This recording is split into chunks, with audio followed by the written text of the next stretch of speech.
tumingin sa ating klase, ha? So, dapat lagi natin itong susindi. Open pa tayo ang kurso nila.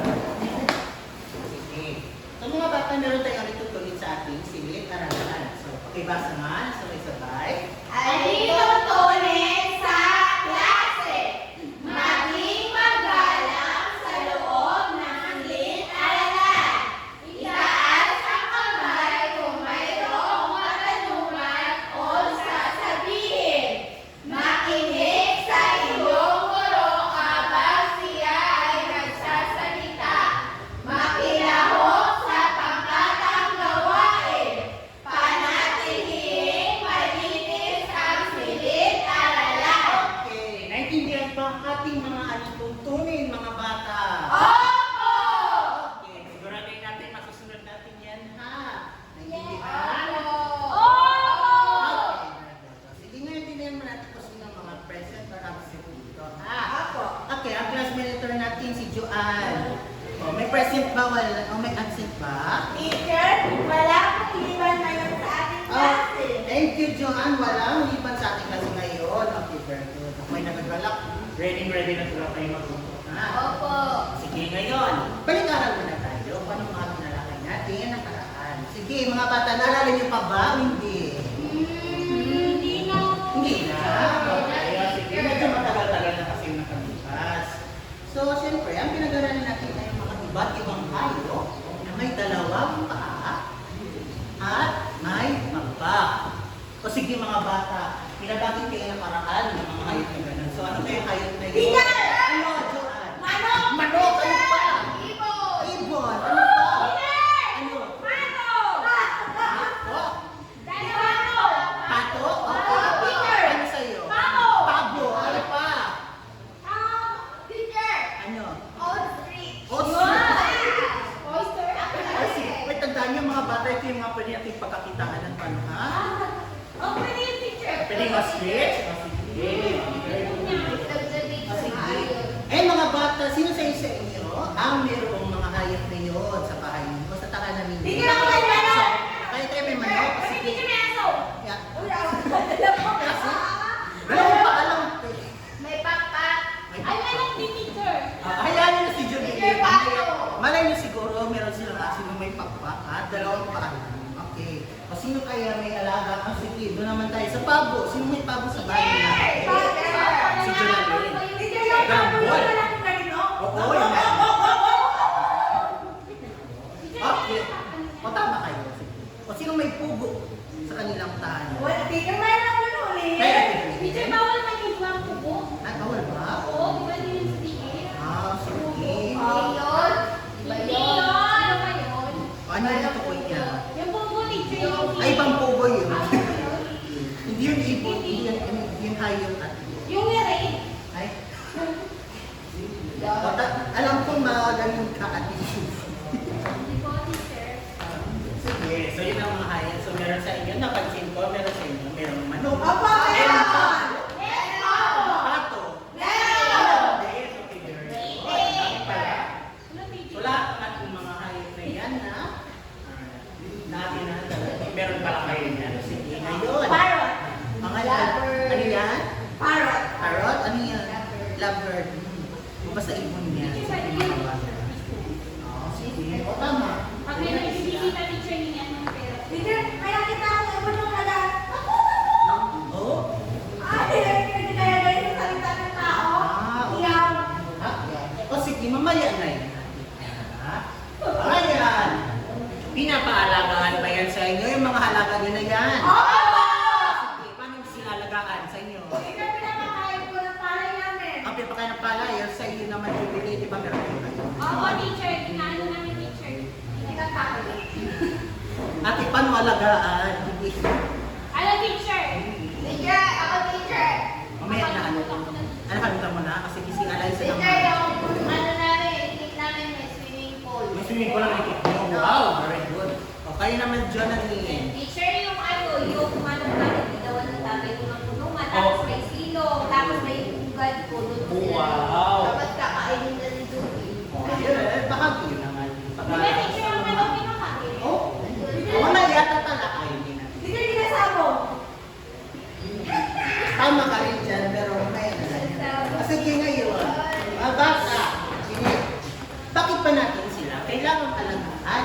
Para pakain. Ano yun, Alexa? Okay, tama naman. Ano pa? Sige. Kasi yung pinapabista namin yung manok. O, pinapapintan yung manok, kayo naman. Teacher, para po, maparami po sila teacher. Tapos pag kumami na sila teacher, pwede ibenta. Mas marami sila. Wow!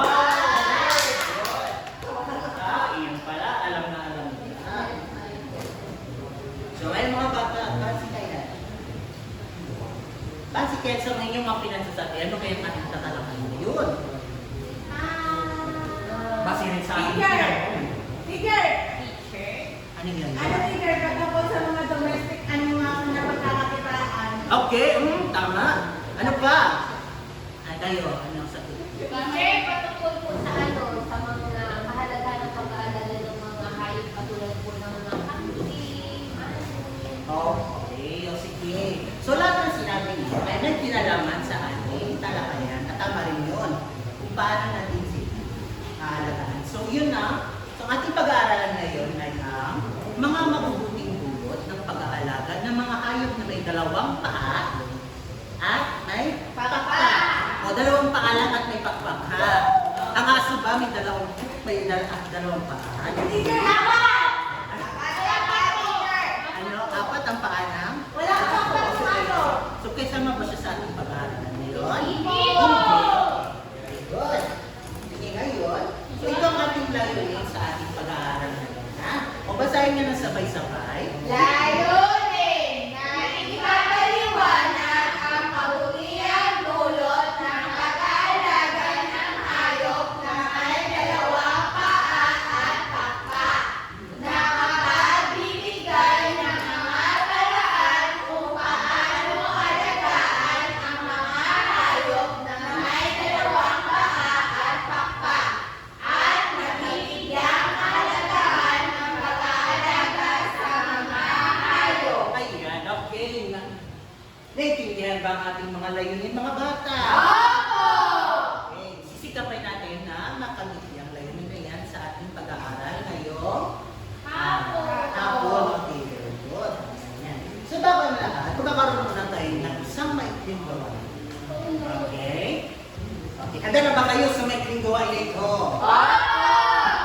Ayun mga bata, may papamigay ko sa inyo, mga kapatid. Okay? Meron ba kayong lapis dyan? Lapis? Lapis o ballpen? Teacher, ball. Sige, ballpen ang iba, ang iba kayo lapis. Sige. Ang gagawin ninyo, isusulat ninyo ang mga mabubuting dulot ng pag-aalaga ng mga hayop na may dalawang paa at pakpak. Masulat kayo dyan kahit ilang gusto ninyo kasi bibigyan ko kayo ng 1 minuto. Masulat niyo dyan lahat. Start na ang ating time.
Okay. O, tama na ang pagsusulat dahil tapos na ang 1 minuto. Ngayon mga bata, tatawag ko kung kolektahin natin ang mga papel na yan. O, basahin dito sa harap. At tatawagin natin mamaya kung sino nagsulat niyan para ibahagi sa klase.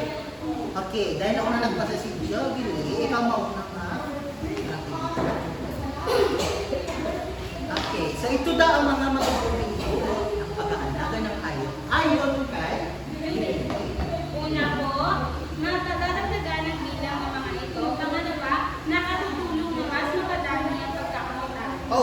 very good, Jubilee. Okay, Joanne naman. Tapos ka na. O, saan yung kay Joanne? Okay, yan. Okay. Ang kahalagahan at pag-aalaga ng hayop. Mayroong libangan ang mga tao, nakakatulong sa kabuhayan. Oh, wow, very good. Tama yan. Joanne. O, sino pa? Si Jo Nani. Okay, Jo Nani ba, Jo? Padalo yung Jubilee. Teacher, ito po yung naisulat ko. Teacher, kinukit ko pa nga po eh. Wow. Nakakapagbigay po ng ng itlog po yung manok namin. Tapos nauulam po namin, teacher.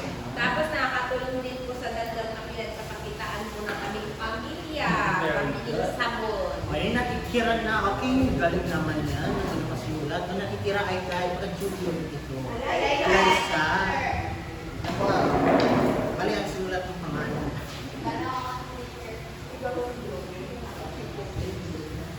Nakapagbibigay ng pagkain na kailangan natin sa pang-araw-araw.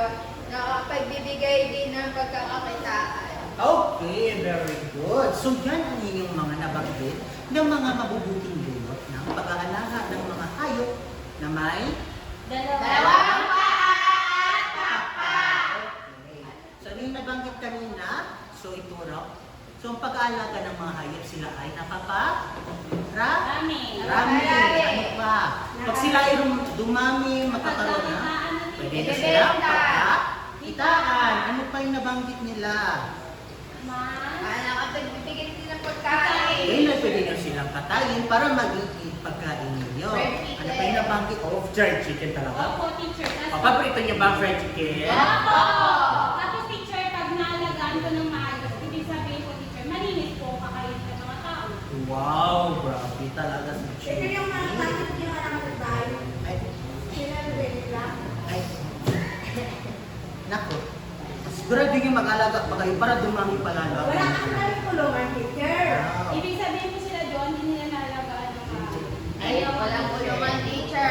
Wala na sila yung Wala Nako. safe place ang mga O hayop. sige, o sabihin na lang natin siguro sa iyong tatay Joanna. Wala naman Ah, hindi. Pasensya. Okay.